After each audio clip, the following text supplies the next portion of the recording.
Mondays, 'cause The View is live. Meme Massacre.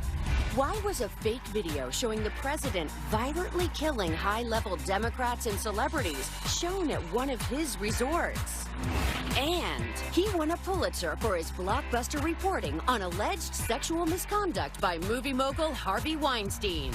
Now, Catch and Kill author Ronan Farrow responds to Matt Lauer's furious denial of a rape allegation in his new book, and how he says Weinstein tried to use everything from spies to threats to stop him from going public. Plus, a View Your Deal that's helping in the battle against breast cancer.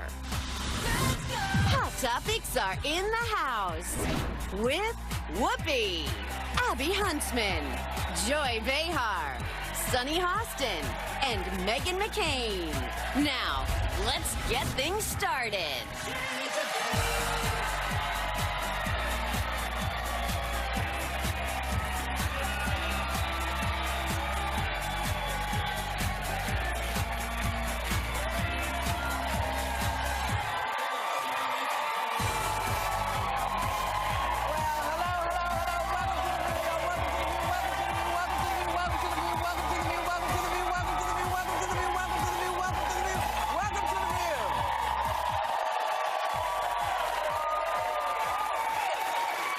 Joy is not here today. She'll be back probably on Thursday. If we're very good, she'll be back on Thursday. So this insanely disturbing fake video was shown at a conference of you-know-who supporters that was held at one of you-know-who's Miami resorts, and that superimposed his face onto a scene from the movie Kingsman, The Secret Service, and shows him violently killing his rivals like the Clintons, Barack Obama, Maxine Waters, John McCain. Sarah Sanders and Jr. were there at the event, but they said they weren't aware of the video, and the White House released a statement saying that the guy who lives there has condemned it. Now, he didn't come out and say it. Somebody said that he condemned it, okay? With all the Twitter stuff he does, he couldn't come out and condemn it himself. He had someone else do it. The question is, why would somebody put this together, and who thought this was okay to show to anybody? Yeah. Because it's horrific. Horrific. Yeah. Don't watch it, by the way. There are places you can... It was hard for me to find, and when I did, I regretted seeing just even a... It's vile. It is one of the most killing people in disgusting churches. things I've seen. I mean, it's... Yeah, it takes place in It is a church. horrific... Well, I mean, yeah, part of this is, and I've been getting into it on Twitter this morning with people over this, is that people are saying this is just free speech, you're being a snowflake, you're so sensitive. First of all, you're talking about sitting senators, and you're talking about Congress people, Maxine Waters, Mitt Romney, Adam Schiff, Bernie Sanders, President Obama, the Clintons, my father, you can't kill him again, but whatever, Rachel Maddow, Black Lives Matter, these are real people. Yeah. And so I always thought that if you, in the same way that if you make a threat against someone in office, I don't understand how this video is any different. Sarah Sanders, Don Jr., and the governor of Florida, by the way, Ron DeSantis, was at this event. I don't understand where we are culturally, where entertainment is showing doctored videos of killing fellow members of Congress and people you're working with every day. And anyone who wants to talk to me about free speech, I think as all of you know, I mean, I wanted to come on here and talk about the Joker a few weeks ago, but we never got to it.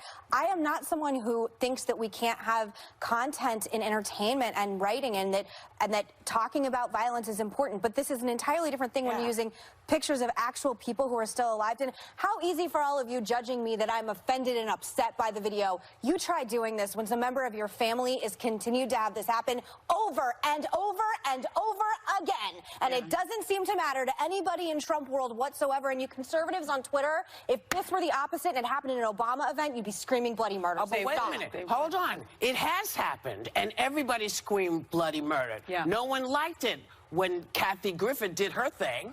Yeah. What is the difference between these things? See, either it works for the goose and then it works for the gander. If you're upset by it, this should be so insane to you. This is 2019.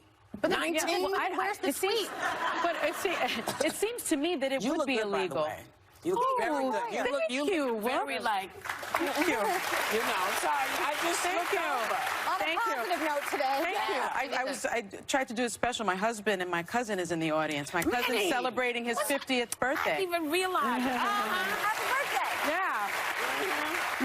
My first cousin, we were actually raised as siblings. It's his 50th birthday. Oh, happy birthday. Good to see you. I knew. So go ahead. I didn't mean to interrupt. I think what, for me, this would be illegal because, you know, wouldn't that tend to incite violence against these particular if politicians? Something happens to one of these people because of this, and by the way, Steve Scalise was shot by someone, by a complete radical crazy person and almost died. This does happen. So the idea that we're just going to be casual about it and, oh, you're just being a snowflake, you're being sensitive. No. These are real people. And I'm sure Maxine Waters' family feels the same way I do right now. And Trump actually retweeted a very similar type of video. I think it was in 2007 when he was body slamming and punching CNN reporter. There was an image of a CNN logo, was like superimposed on it. And then we know that there was that man that had these death threats against people at CNN.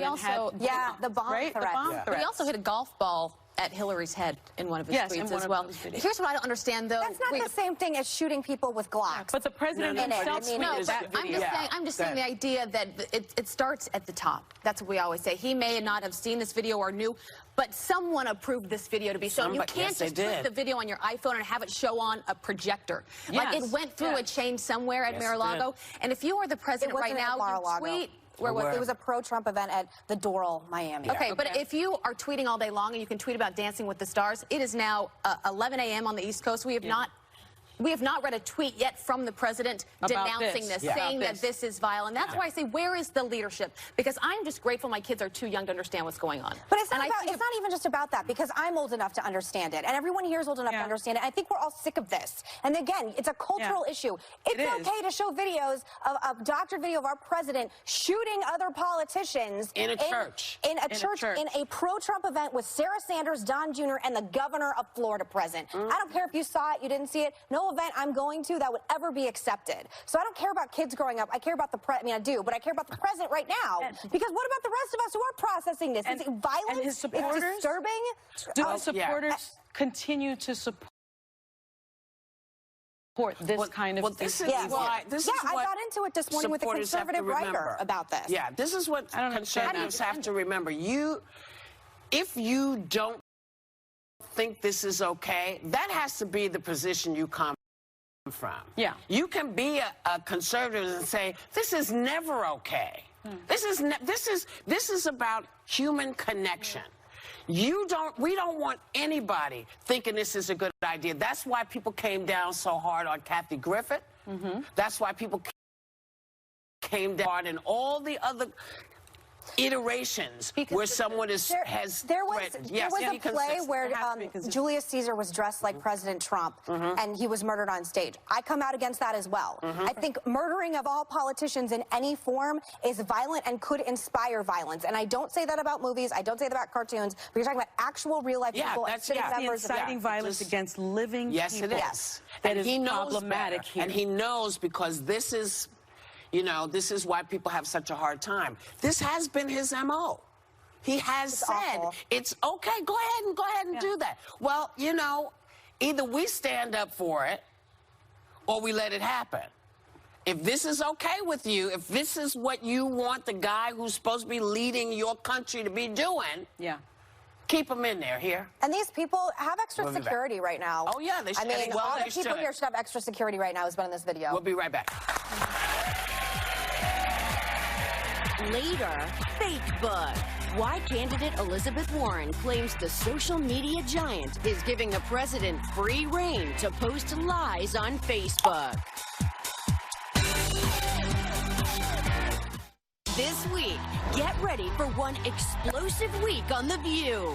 Wednesday, one gutsy woman joins a table of gutsy women when Chelsea Clinton guest co-hosts. Plus, Rachel Ray, Alyssa Milano, James Spader, Victoria Beckham. And we're closing out the week with a musical performance by Common. It's all this week on The View on ABC. Later, Pulitzer Prize-winning journalist Ronan Farrow on shocking sexual assault allegations in his bombshell new book, Catch and Kill. And a brand new View Your Deal. So, welcome back. It is time for today's Hispanic Heritage FYI. Today we honor one of the most celebrated musical geniuses on the planet, Venezuela's Spanish conductor and violinist, Gustavo Dudamel. Born in Barquisimeto, Venezuela, I hope I said that right, but if I didn't, somebody will tell me. He began playing the violin at 10, studying conducting in his early teens, and was soon winning competitions around the world. As a conductor, he led concerts at the Vatican for the Pope and at the funeral of Venezuelan leader Hugo Chavez before becoming musical director of the Los Angeles Philharmonic in 2009. He won far too many awards to list and also conducted the opening and closing titles to Star Wars 7, The Force Awakens, performed alongside Beyonce, Bruno Mars, and Coldplay in that 2016 Super Bowl. He just this year received a star on the Hollywood Walk of Fame. Wow. He's an incredible musician, has done things for young kids all over the world. He is one of the top flight people on the planet. This is a great young man, and I'm thrilled that we're celebrating him today. Yes. Yes.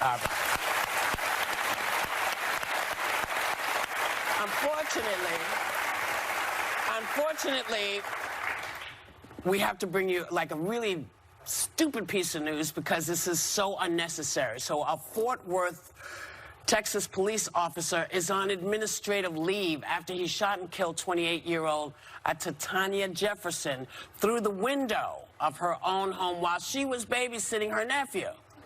Now, I don't understand why the training is so bad that people forget to say, hey, put your hands up, I'm a law officer, because that's what you're supposed to do. Yeah. Put your hands up in the name of the law. Identify yourself. But then I look and I see Texas is going crazy because they walked a young man who had some mental issues down the street between two police officers on horseback with his hands tied. Yeah. And then, of course, we know about 2019? Yeah. About a couple of months ago. It is the... Both of Gene, who was shot eating ice cream in his own apartment. Ice cream on his... So I have to assume that something is missing in Texas. Well, I just don't know what's going on with de-escalation training. Like, that would be my first question for these police officers, because in most situations like this, at least militarily, you're trying to de-escalate so it doesn't resort to violence. And he just shot a woman playing video games with her nephew in her home. I don't understand it. What's strange is that he was 8 years old, her nephew. Her neighbor called because their front door was open. Her neighbor was concerned for her welfare, and the police officer goes in her backyard and doesn't announce that he's a police officer, and she peers out of the window because she hears what could be an intruder in her backyard, and he shoots her through the window. And I mean, I think, you know, doesn't identify himself. And doesn't identify himself as a police officer. I mean, you can't, as if you're black, you can't eat ice cream in your own home. You can't go to Starbucks. You can't barbecue while black. Now you can't, you know, be with your video, playing videos with your nephew in your own home. Why are black people disproportionately shot 4 times more than white people in these United States of America? I don't understand. What I would like to suggest, because we're going to talk about this more, but we have such a big show coming up that we're going to get through it. But yes, I know. I know. But what we want to say is that this is a detriment to everybody. Yeah. If it can happen to black people, it can happen to Asian people and white people and men and women. This is a problem, and we're going to talk about it, but not more today. We are going to talk about it later on. Right now, we're going, because when we come back, we got a hell of a show.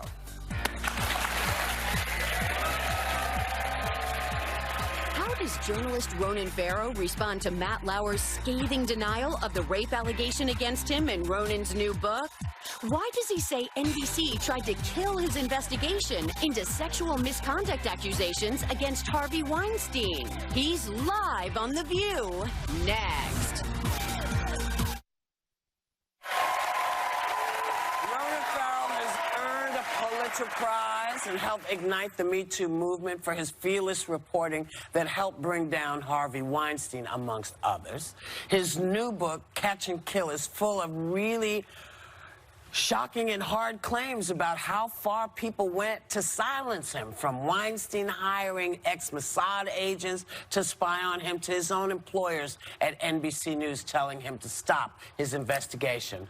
We got to warn you, viewers, this is really mature subject matter, so if you have kids at home, now's the time to get them out the room. Yeah. We give you a couple of beats. All right. Welcome back, Ronan Farrow. Yeah, guys. thank you. Thank you, everyone. Thank you for having me on. Yeah. Thank you for coming. And for consistently at this table tackling those hard subjects. Thank you. I respect the hell out of that. Nice. Thank you. Well, I think we've all just been engulfed in this, and we got an early copy, so thank you for trusting us. First, I just want to thank you on behalf of all women in media. You're making it safer for us. Because it has been open season, and Abby and I came from Fox. It's been open season for a really long time, and I know me and every woman I've talked to in this industry is really, really sick of it. So I just want to start, you're very brave. It means so much, and the people who are brave in this book are the sources. And ultimately, Whoopi's right, there's a lot of dark stuff in this book, but also it is again and again, I hope you guys found this, a hopeful story about brave people saying enough. Yeah. Well, we have a lot to get to, but let's start with the allegations about Matt Lauer. It made a lot of news last week. NBC claims Lauer was fired in 2017 for, quote, inappropriate sexual behavior in the workplace. But in the book, you write that the alleged victim, Brooke Neville's allegations are much more disturbing. I found them much more disturbing. She says she was raped. What does Neville say happened that night? And for me, I keep saying I've been done with Matt Lauer since the way he treated Ann Curry. So. And Ann Curry is incredibly brave in this book and speaks out about having actually reported another incident involving Matt, involving another colleague years before that firing. So, you know, this is about more than any one person, any one allegation, as serious as they are. This is about how systems of silencing and protecting, sometimes enshrined in corporate and legal practices at a company, shut people up, and maybe that risks other people getting hurt. For Brooke Neville's, you're absolutely right. This was described in one way initially, and we talk in the book about how people were calling it an affair. There's significant evidence in the book that it was actually actively characterized in the press as an affair at the behest of some people at NBC. And as recently as last week, they were still doing that. This was not an affair, what she alleges. Now, the book is incredibly carefully fact-checked. It's very fair to Matt Lauer. Matt Lauer's thinking is all in there. But what claims is that she said no to a very brutal and violent act and was injured by it. And, you know, it's been weaponized against her that, as in so many cases of sexual violence, she was then in a situation where she's working with this guy and she couldn't, in her description, get away from him. And there were other encounters that happened afterwards. But she has been clear in saying that is not an affair. That was her struggling to get out of a toxic situation with someone who had previously attacked her. Well, let me ask you this, because Matt Lauer wrote a response letter. And he calls the account categorically false. He says that the sexual encounter with Brooke, like all of his relationships, was completely consensual. He also says that she was an enthusiastic and willing partner. He says at no time did she behave in a way that made it appear she was incapable of consent. He suggests she's lying about him in an effort to sell a book. And he also goes on to say that all of these women he's had affairs with have abandoned shared responsibility. What is your response to that? I will let that statement stand on its own and only say that, as with everything else I report on, Matt Lauer was given a very fair opportunity for fact-checking and comment, and his thinking and many of the ideas you conveyed there are in the book loud and clear. I'm confident in the reporting in the book. I'm confident in the fact-checking, and I will let the facts stand on their own. Brooke Neville's claims checked out. NBC felt they checked out, and they fired him over it. And I think that it represents an ongoing cover-up culture that we see way beyond NBC, that it has been so mischaracterized, and she has been so silenced, and in fact was paid 7 figures this year to ensure that she can never speak about NBC executives and what they did or didn't know about this. But they say that they didn't know about Matt Lauer's Here's what they actually say, behavior at all. You claim that NBC had multiple secret settlements and non-disclosures with women who alleged misconduct from Lauer years before this incident. But NBC, they put out a statement today calling this, quote, false. They say the agreements you seem to be referring to involve employees who made no complaint to management and whose department agreements or departure agreements were unrelated to Lauer and completely routine. They add, we have no secrets. We've got nothing to hide. Do you have proof? There is proof and a paper trail in this book. And here's the thing. The nature of secret sexual harassment settlements employed by Harvey Weinstein, employed by NBC, employed by a lot of the institutions in this book, is that they don't say, here's a payout so you don't talk about Matt Lauer and these specific things he did to you. The nature is, we know legally, it's euphemistic. It's a payout for silence. It bans them from talking about the company and what it knew. It's designed to protect executives. But we did the reporting and found that just about everyone involved in all these transactions said this was explicitly designed to shut up women with allegations about sexual harassment. And here again, the risk there is if companies continue to silence people, predators stay at companies, and more people potentially get hurt. Also in that email, it was blast out to the employees this morning at NBC. I think they would rather you not be speaking anymore. Some of these executives, they say that you have an axe to grind against NBC News. You had a show that was canceled there, that you are angry with them. How do you respond? Not even slightly. The book is very clear about the fact that I had friendly relationships with all these people outside of the killing of the Weinstein story, thought only highly of them.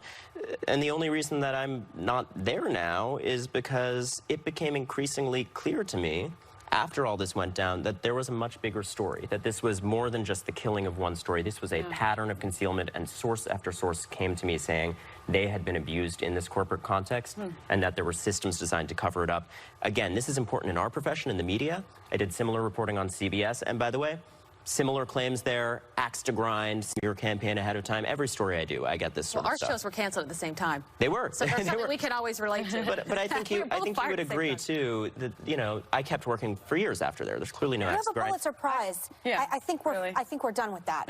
Pulitzer Prize. But you know what? One of the big questions. Well, and also to Megan's point, you know, there's this conversation that they're attempting to focus things on, which is, what did I have and when? And that's my question, because they're basically saying that your reporting, that they refused to run your reporting on Harvey Weinstein because your story wasn't ready. They also said that you had no accuser willing to have their name used on the record at that point, but you say that they ordered you to stop the investigation. So look, the headline here is, I took that same reporting they're talking about and took it across the street to the New Yorker, and a few weeks later, we did have this Pulitzer Prize-winning reporting that, thank God, thanks to the bravery of sources, really sparked a huge impact. I think the reporting is unimpeachable and stands on its own. It is actually an outright lie to say that there weren't named women. There were 3 named women during the time that the story was at NBC. No draft had fewer than 2 women, and we had a recording, a police recording of him admitting to crimes. So I think the reporting stands on its own, but it is misdirection to make the conversation about that. The conversation is about the fact that they ordered a stop to so much as a single phone call about the story. This book answers why. Wow. You know, now I know you want to know more. So we're going to go, so you can go to the bathroom and come back. We'll be here when you get back. We're coming back with more with Ronan Farrow.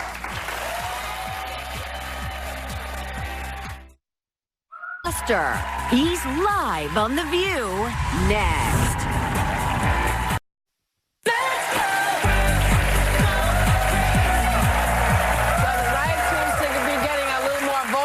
Criticizing the guy in the White House, but our next guest is still in his corner on some of the most controversial issues, from pulling troops out of Syria to impeachment inquiries against him. Please welcome author of The Case Against Socialism, Senator Rand Paul.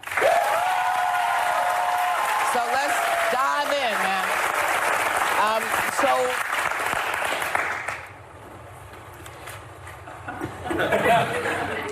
We talked about his wanting to pull troops out of Syria, and everyone's saying, if we do that, we're abandoning the Kurds. That's not a good idea. And a lot of folks are saying he crossed the line with a bad decision, but you don't say that. Why?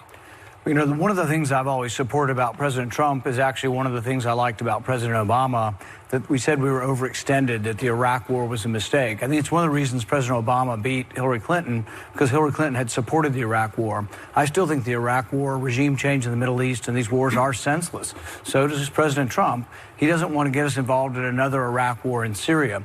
if anything, Syria is more complicated. The other is a practical concern. You have 50 soldiers. They're talking about moving 50 soldiers. Who goes to war with 50 soldiers? You have 50 soldiers and tens of thousands of Turkish troops amassing.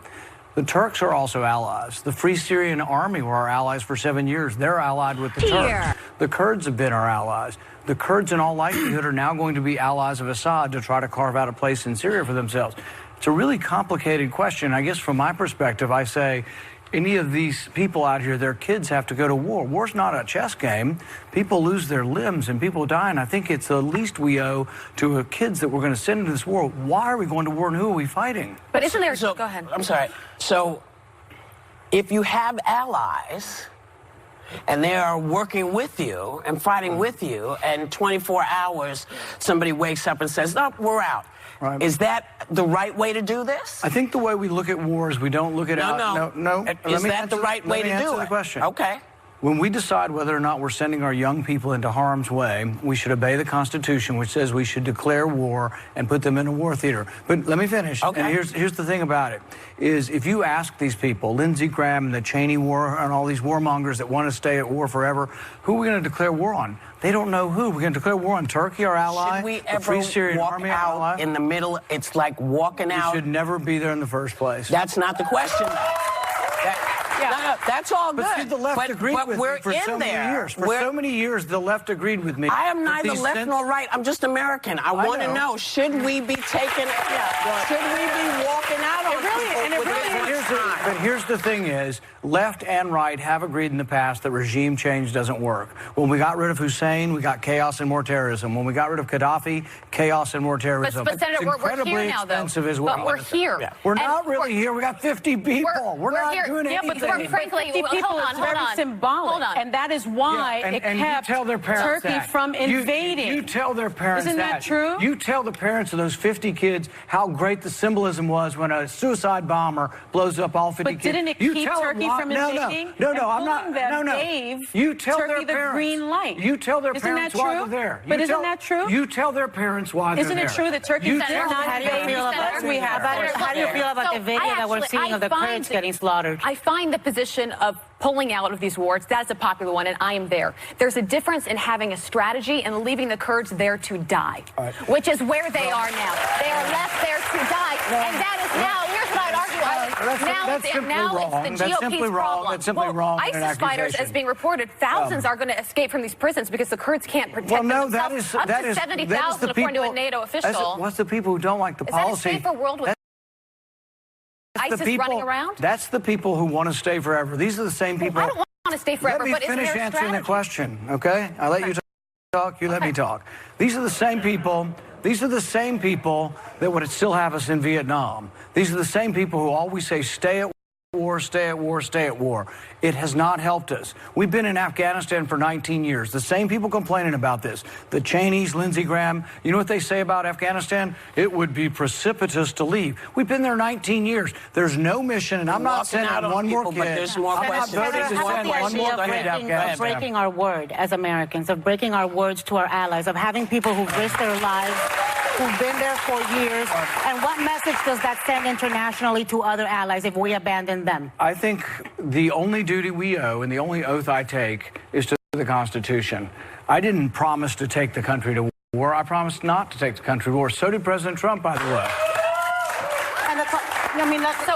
But the Constitution says protecting you from enemies, foreign and domestic. Yeah. And there's many of us who feel that this puts us in greater danger because of what it means vis-a-vis ISIS. I mean, we're not alone on this planet. And anybody who tries to make the argument that someone in Syria is a danger to our country is really not paying attention. Oh, I think Assad is in Syria and is a hell of a danger to our country and our world. Well, actually, if you look at the war is very complicated. So you had Assad on one side. On the other side, you had Sunni extremists, Al-Qaeda and Al-Nusra. These are the people that have been allied with the Saudi version of Islam that has been promoting Islamism and Islamist strategy around the world and jihadism. That was the side of the war we were fighting. So if that side of the war actually won, I think we actually might be in more danger. I don't like Assad, but the other people on the other side are Sunni extremists that I don't like either. How close is too close for Iran to be near Israel? because this now creates a huge vacuum where Iran wants to take over Damascus, which is what they're now going to be capable of doing, and they're going to be that much closer to Israel, which is, in fact, one of our closest allies. Does that concern you at all? I think the whole situation is so confusing that none of us are really getting this right. Actually, Turkey doesn't want Iran to take over everything. Israel doesn't want Iran to take over everything. And in fact, Israel actually stands up for themselves all the time. We may end up being in a bigger war. Let me finish. Don't interrupt. So Iran gets up against the border. I'm sorry, Senator. So I am interrupting Iran comes up against the border, and Israel pushes it back.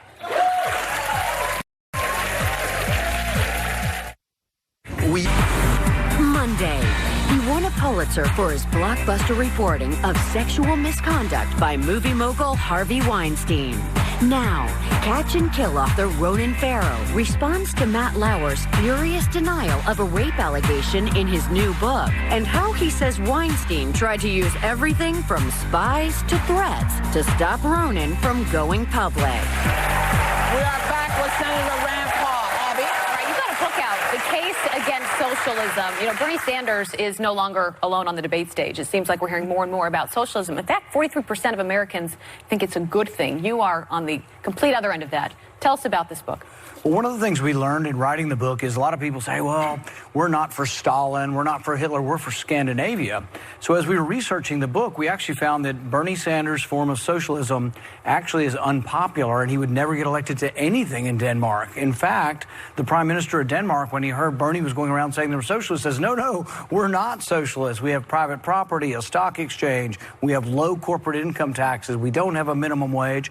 And the big difference, and this is where the big lie comes from, Bernie says we're going to give you all this free stuff, but we're only going to tax the rich people.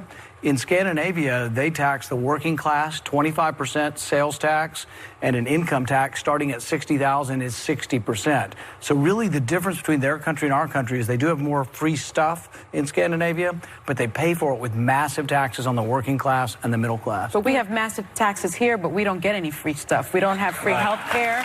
Well, our public education system is a problem. It seems like the only people that get free stuff are the very, very wealthy. We have a different form of taxation in our country. Ours is much more progressive. So we've taken the poor off of the rolls. They don't pay income tax anymore. Most people below $50,000 don't pay any income tax. The top 1% in our country pay 40%. Our audience says that's not true. Well, the IRS statistics say that the top 1% in our country pay 40% of the income tax, and that those making less than $50,000. Donald Trump doesn't pay any income tax. Let me ask you this, because I live in Miami. There's tens of thousands of Venezuelan exiles living there. You talk a lot about Venezuela in your new book.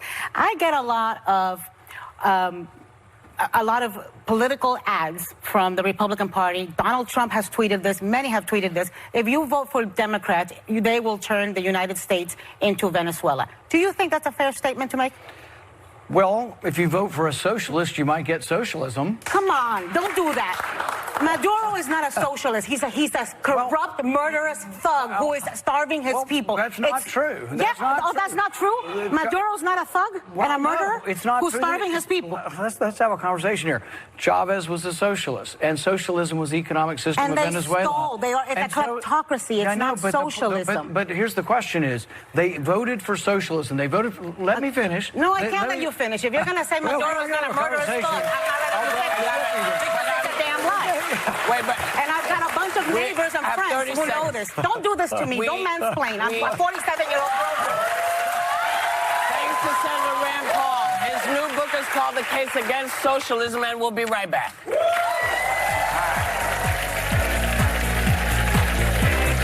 The weekend forecast is gorgeous on Feel Good Friday.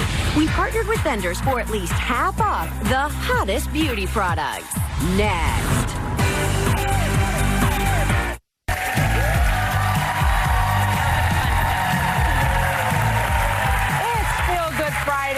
Making sure your weekend forecast is looking beautiful because we partner with vendors for at least half off the hottest beauty products.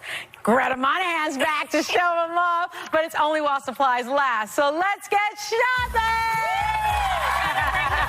Yes! You know I love this stuff. You're going to love this. So salon-inspired luxury hair care from celebrity hairstylist Frederick Fekkai. He is known for silky, shiny, beautiful, sexy blowouts Well, this is the line that does it for you. So anything for dry, damage, she has every collection for every type of hair type. I love the smooth and the nourish for unruly strands, the full-blown volume if you're blow drying and you want that. It's incredible, this line. You will love it. It's an instant upgrade to your hair care. Original price on this collection is $8 to $25. Not today. $4 to $12.50 to raise your hair game. Big time. Next one, you know I love something. You're going to love this because it's reasonable. So Face Halo. I brought one for you. Good. The original way that you actually are going to get rid of your disposable whites because you can wash this in your machine over and over again. That. And this is it. Get rid of those disposables. Use this. It takes off everything and you don't need cleanser, just water.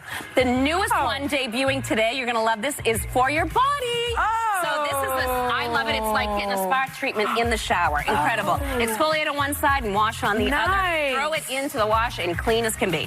Original price on these, $22. Today's deal, $11. Total spa shower. Exactly. I like that. Okay, Milani Cosmetics. So I did my look today with Milani. I just absolutely love the color palette here. You can create the perfect daytime or nighttime look with their collection because it goes on so easy. I'm going to call out the lips. Love the lip plumper gloss. I know you do because it's not sticky. I hate when it's sticky. Yeah. So this is incredible, and the color saturates. Something. I Bold like that. color. If you love statement lip color and you just like that one thing to really pop your look for fall, incredible. Go on, check out the cosmetics. Great for tons of all the different skin tones. Amazing. Original price on this, $7 to $20. Not today. It is $3.50 to $10 to upgrade your makeup bag. Good. Okay.